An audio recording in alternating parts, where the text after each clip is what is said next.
எல்லோருக்கும் வணக்கம். நான் இப்போ சொல்லப்போகிற மெசேஜ் என்னன்னு பார்த்தீங்கன்னாக்கா, செம்பருத்தி பூவின் மூலம் இந்த மாதவிடாய் பிரச்சனையை எப்படி சரி செய்யலாங்கிறத பற்றி தான்.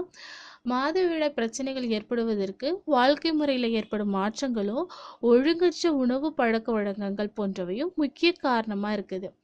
இது போன்ற முறையற்ற மாதவிடாய் பிரச்சனைகளை தீர்ப்பதற்கு செம்பருத்தி பூ ஒரு சிறந்த மருந்தாக இருக்குதுன்னே சொல்லலாம்.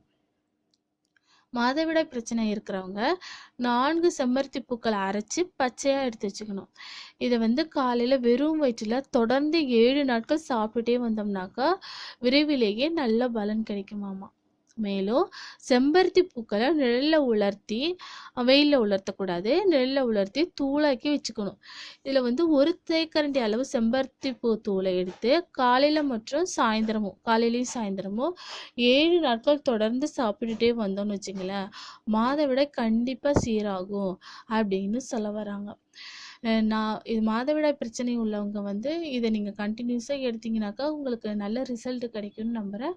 இந்த மெசேஜ் பிடிச்சிருந்தா லைக் பண்ணி மறக்காமல் கீழே உள்ள சப்ஸ்கிரைப் பட்டன் அழுத்தவும். தேங்க்யூ.